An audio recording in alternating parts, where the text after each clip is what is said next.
নেয়ামত আর নেয়ামতেই দু চোখ দিয়ে দেখি। এজন্য আল্লাহ বললেন আলাম নাজআল লাহু আইনাইনি ওয়া লিসানান ওয়া শাফাতাইনি ওয়া হাদাইনাহুন নাজদাইন। ও বান্দা, তোরে কি আমি চোখ দেই নাই? তোরে কি আমি জিহ্বা দেই নাই? ঠোঁট দেই নাই? চোখ দিয়েছে কে? আল্লাহ। কখনো ভাবছেন কি নিয়ামত নিয়ে আমরা ঘুরে বেড়াই? যার চোখ নাই সে জানে চোখ না থাকার কি জ্বালা। 2 মিলিমিটার ডাইমেনশনের ছোট্ট এই চোখ নিয়ে আমার ভাইরে আমি যেমনে দেখি, আবার দূরের সূর্যের দিকে তাকালো একই অ্যাঙ্গেলে দেখি, ঠিক কি না? ক্যামেরার মধ্যে অনেক দূরের জিনিস দেখা যায় না, কিন্তু এই চোখ দিয়ে লক্ষ কোটি মাইল দূরে থাকা তারা নক্ষত্রগুলোকেও দেখা যায়, ঠিক কি না? এই ক্যামেরার ভেতরে জুমিং পাওয়ার যদ্দূর আছে, কমসে কম তার 20 গুণ জুমিং পাওয়ার আল্লাহ চোখের ভেতরে দিয়েছে। ক্যামেরাতে যে পরিমাণ মেগাপিক্সেল আছে তার চেয়ে কয়েকশো গুণ বেশি মেগাপিক্সেল আল্লাহ চোখের ভেতরে ঢুকিয়ে দিয়েছে। আমরা যখন কোনো জিনিসের দিকে তাকাই, একটা লাইট এসে রিফ্লেক্ট করে, সেটা আবার ব্যাক করে আমার চোখের পেছনে রেটিনা থাকে। কি থাকে? এই রেটিনাতে যে নক করে, নক করার সাথে সাথে ওই আলোটাকে ইলেকট্রিক্যাল সিগন্যালের মাধ্যমে ট্রান্সমিট করে এটা ব্রেইনের একটা এরিয়া আছে, ভিজুয়াল এরিয়া, ভিশন এরিয়া, ওই ভিজুয়াল এরিয়াতে পাঠায়। তখন মুহূর্তের মধ্যে আমরা এটা দেখে ফেলি। এই দেখার জন্য কত কিছু হয়ে গেল, কিন্তু আমরা টের পাই না। 1 সেকেন্ডের কয়েক হাজার ভাগের কম সময়, 1 মাইক্রোসেকেন্ড, তারও কম সময়, 1 ন্যানো সেকেন্ডে আমরা তাকাই আর দেখি। কোন সুবহানাল্লাহ। আবার আল্লাহ কান দিলেন, সাউন্ড ওয়েভ তৈরি হয়, শব্দ তরঙ্গ আমাদেরকে শুনতে সাহায্য করে। এগুলোকে বলে ইয়ার ক্যানেল। এই ক্যানেলের ভেতর দিয়ে ঢুকে। অনেকে বলে এই পেছানো পেছনে এগুলো আল্লাহ দিল কেন? মা খালাকতা হাদা বাতিলা। আল্লাহ কোনো কিছুই এমনি এমনি দেয় নাই। সুবহানাল্লাহ পড়ে। এমনি এমনি না, এই যে কানের ভেতরে পেছানো পেছনে এগুলো আমরা যেন ঠিকঠাক ভাবে শুনতে পাই, এজন্য দিয়েছেন। সাউন্ড, শব্দ তরঙ্গটা এসেই এই ক্যানেল দিয়ে ঢুকতে হয়। আপনি কান কেটে যদি কান কাটা রমজান হয়ে যান, কিচ্ছু শুনতে পাবেন না। কান কাটা রমজান শুনছেন? ছোটবেলা আমরা শুনতাম কান কাটা রমজান। তো এই কান যদি আপনি কেটে দেন, আপনি কিন্তু কিছু শুনতে পাবেন না। এটা এয়ার ক্যানেল। এই ক্যানেল দিয়ে ঘুরে ঘুরে ঢুকতে হবে ভিতরে। ঢুকেই এয়ার ড্রাম আছে, এয়ার ড্রামে এটা নক করে।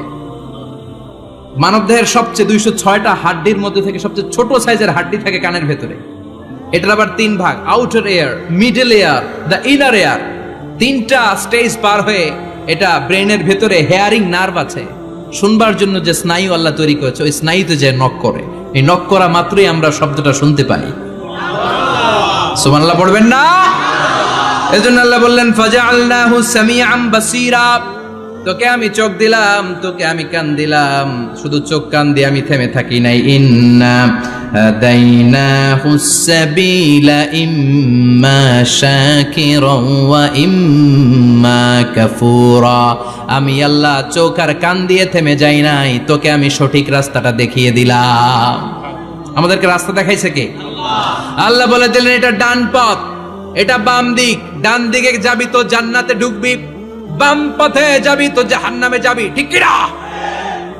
এজন্য সব নবীরা ছিল ডানপন্থী, সব নবীরা ডান দিকে চলতো। এজন্য আমরাও ডান দিকে চলি। কথা কন? আমরা সবাই ডানপন্থী। কোন পন্থী? আরো জোরে বলেন, কোন পন্থী? আল্লাহ ডান দিকের রাস্তা দেখিয়ে দিলেন আর বললেন হেদায়েত কেউ দিতে পারে না, হেদায়েত দিতে পারে কে?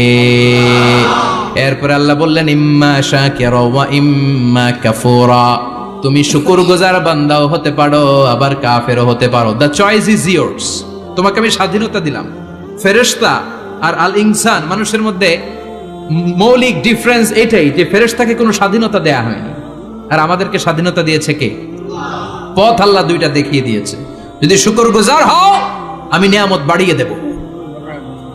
আর যদি কুফরি করো, জেনে রাখো আমার আযাব বড় কড়া। আমি আল্লাহ সব সময় ধরি না, ধরলে ধরে ধরে ধরে না, ধরলে আল্লাহ সারে না। তুমি শাকুর হতে পারো, আবার কাফুর হতে পারো। এখানে আল্লাহ তাআলা মানুষের হিউম্যান বিহেভিয়ারাল ক্যারেক্টারিস্টিক্স নিয়ে কথা বলছেন, যে এক একটা মানুষের কত রূপ হতে পারে। আমার এক বিহেভিয়ার, ভাইয়ের এক বিহেভিয়ার, আপনার এক বিহেভিয়ার, এক একজনের এক এক ম্যানার, এক এক অ্যাটিটিউড। একজনের অ্যাটিটিউডের সাথে আরেকজনের অ্যাটিটিউডের কোনো মিল আছে? আল্লাহ এখানে কেবল 2টার কথা বললেন, শাকিরা, ইম্মা শাকিরা ওয়া ইম্মা কাফুরা। তুমি শুকরগুজারও হতে পারো, আবার চাইলে কাফুরাও হতে পারো। সুবহানাল্লাহ পড়েন। মানুষের আচরণ নিয়ে এভাবে আল্লাহ কোরআনে অনেক কথা বললেন। এক জায়গায় আল্লাহ বললেন আজুলা, মানুষ কি, আরেক জায়গায় বললেন মানুয়া, আরেক জায়গায় বললেন জাজুয়া, আরেক জায়গায় বললেন যলুমান জাহুলা, আরেক জায়গায় বললেন ইয়াউসা।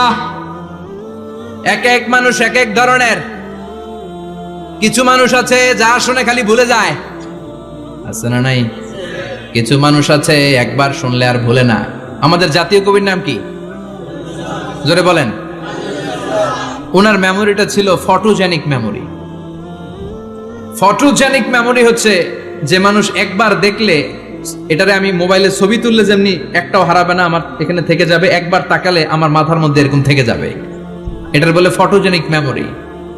কাজী নজরুল ইসলামকে আল্লাহ তাআলা এই ফটোজেনিক মেমোরি দান করেছে, কোন সুবহানাল্লাহ। উনি কিছু ভুলতেন না, একবার বললেই সব মনে থাকতো। আর কিছু লোক আছে ভুলে যায়। আল্লাহ বললেন ওয়ালাকাদ আহিদনা ইলা আদামা মিন ক্বাবলু ফানাসিয়া ওয়া লাম নাজিদ লাহু আজমা। আমি আমার প্রথম মানুষ, প্রথম নবীকে একটা আদেশ করেছিলাম, কিন্তু আদেশ পালন করতে আদম সেটা ভুলে গেছে।